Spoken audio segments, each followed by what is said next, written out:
request everyone to please stand for our opening prayer.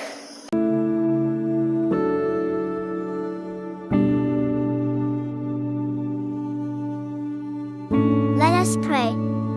Dear Heavenly Father, thank you for this wonderful day. We thank you for the gift of life and all the blessings. We are grateful for the chance to learn and grow. Please bless our teachers as they guide us. And help us to listen, work hard, and be kind to one another. Fill our hearts with joy, our minds with knowledge, and our spirits with peace. May we use what we learn to make the world a better place. These all we pray in Jesus' name. Amen. Amen. Good morning, everyone. Good morning, Ma'am. Okay, please do remain standing for our energizer. Do you know the song, Rejoice in the Lord always, and again I say rejoice? Yes. Okay, let's do it together in 1, 2, 3, go. Rejoice, Lord. Okay, thank you. Before you sit down, can you arrange your chair and pick up some pieces of garbage under your chair? Okay. Okay, now can you count your number? 1, 2, 3, 5. 6. Very good. How are you today, class? We're fine.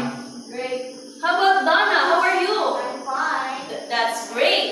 I'm glad that you are all okay. Now, who can recall our last topic class meeting? Miss Kadayuna? Last meeting, we talked about teaching communication for student collaboration. Very good, thank you. And now I have here. And now I have here a picture.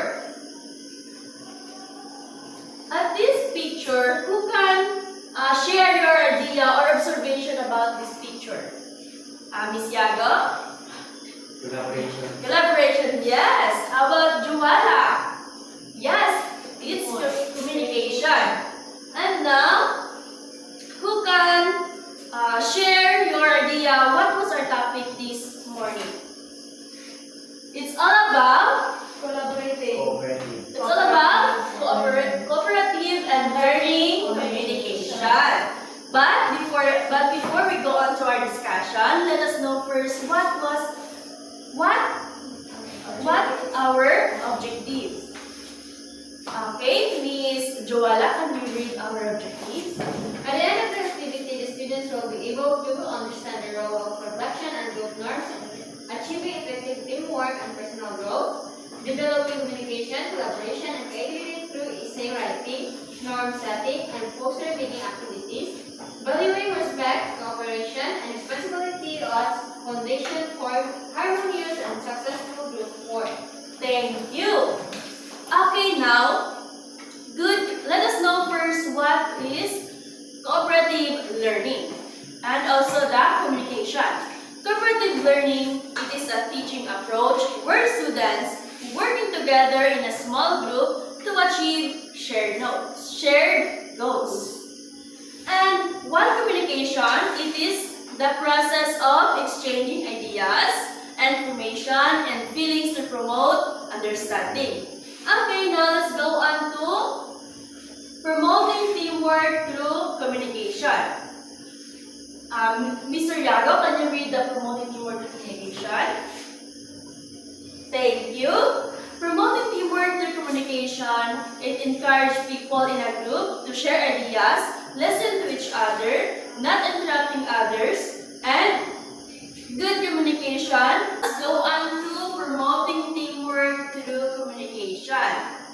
Miss Kalayuna, can you read this one? Promoting teamwork through communication. Teamwork is an essential skill in both education and real-life situations. A group becomes more effective when members know how to communicate properly. Communication serves as the foundation of teamwork because it ensures that ideas, opinions, and contributions are heard and valued. Very good. Good communication, it is students who encourage the people to share ideas, listen to each other, and not interrupting others, and making sure that everyone has a chance to share. Good communication can avoid misunderstanding. It builds trust, and it makes it easier for everyone to reach the same goal as a team. And the next one is the group norms for communication. Miss Opinita, can you read? Setting group norms for communication is important in cooperative learning because it guides how members interact, share ideas, and resolve challenges. And these norms may include practicing active listening, allowing each member equal opportunities to speak, using respectful language, and avoiding interruptions. Yes, thank you.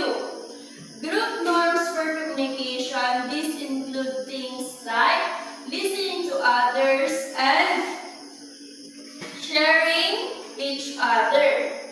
And it helps members group be organized, respectful, and productive. And now, the next is resolving conflicts in cooperative learning. Miss Juala, can you read? Conflicts in cooperative learning happen when members have different ideas or opinions.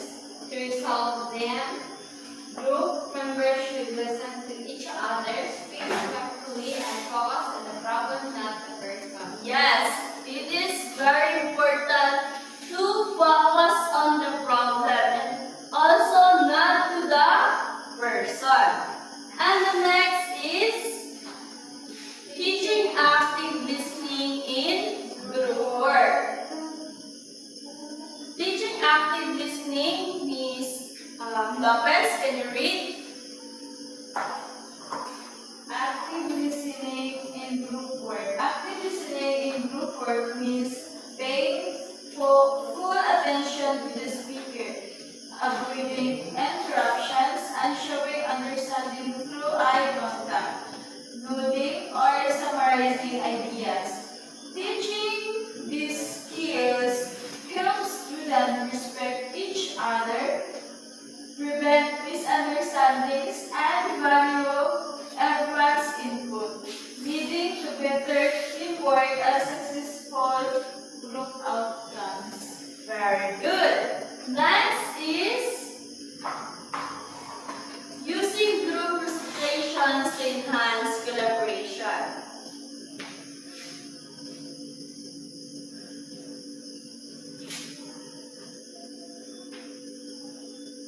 Using group presentations to enhance collaboration. Group presentations encourage students to share tasks and exchange ideas. By preparing and presenting together, group members should divide responsibilities and also communicate effectively and support one another. Okay, now, do you understand our lesson? Yes. Very good. And now let's go on to our activities, which is our individual activity, by pair activity, and also the group activity. First, let's have an individual activity. Miss Belinda, can you read the task and criteria? Create a concept map showing the connection between cooperative learning and communication. Criteria 10 points. Accuracy of concepts 4 points. Creativity or design 3 points.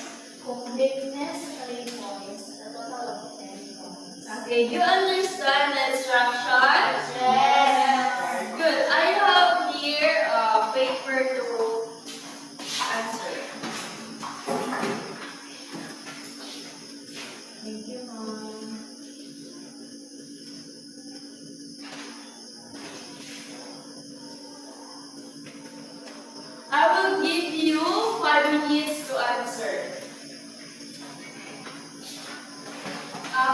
time's up. Are you done? Yes. Very good. When you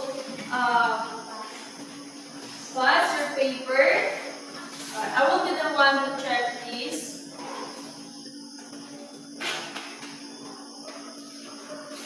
Okay, now let's go on to by pair activity. Miss Juala, can you read the instruction and criteria? Instruction. I of an on teamwork. Instruction. Each pair will create a short dialogue, 2 to 3 minutes, showing how communication promotes teamwork in a group task. Criteria. Relevance to teamwork and communication, 30%, creativity and quality of dialogue, 25%, equal participation, 25%, closure and expression, 20%, the total of 100%. Thank you. And now, do you have a partner now? Yes. Okay. I will give you 2 to 3 minutes by preparing and 2 to 3 minutes by presenting. Okay, are you done now? Yes. Okay, first group, can you present? That's great. Let's give a very good clap to the first group. 1, 2, 3. 1, 2, 3. Very good, very good, very good. Okay, to the next presenter. Thank you. Let's give raindrops claps. Okay, and about the last group. That's great. Let's give a good job clap. 1, 2, 3. G-O-D-G-O-B. Good job. Good job. Good job. Okay, we are done with our activity. Now let's go on to the group activity. Miss Carolina, can you read the instruction and criteria? Each group will prepare a short role play, 5 to 7 minutes, showing a conflict during group work. Then demonstrate how the group resolved it using active listening, teamwork, and respectful communication. Criteria: application of conflict resolution and listening skills, 35%. Realism and creativity of scenario, 25%. Clarity of communication, 20%. Equal participation of members, 20%. The total of 100%. Thank you. Okay, you have now on your groups? Yes. Okay. I will be giving you a time to prepare. Time's up. Are you done? Great. Okay, first group, you can now present.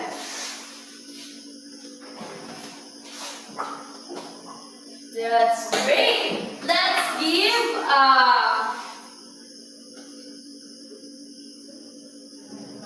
thunderous claps to the first group. And how about the last group? Amazing! Let's give a very good clap to the last group. 1, 2, 3. 1, 2, 3. Very good, very good, very good. Okay, we are done in our activity. According to our discussion earlier, do you have any questions or clarifications? None. Very good. If none, then I will be the one to ask questions for you. Okay, Mr. Yago, what was our topic this morning? Thank you. Our topic this morning is all about cooperative learning and communication. And how about Michelle? How can you apply the cooperative learning and communication in our daily lives? Thank you. Alright, and now can you get half sheet of paper to answer our quiz?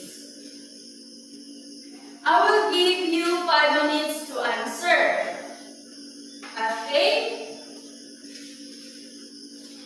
Are you done now? Yes. Okay, pass all your papers in front and I will be the one to check. Okay, for our assignment, Miss Benita, can you read? For your assignment, answer this on your notebook. What is the importance of cooperative learning and communication in students' learning? Explain in 8-10 sentences. Okay, do you understand what was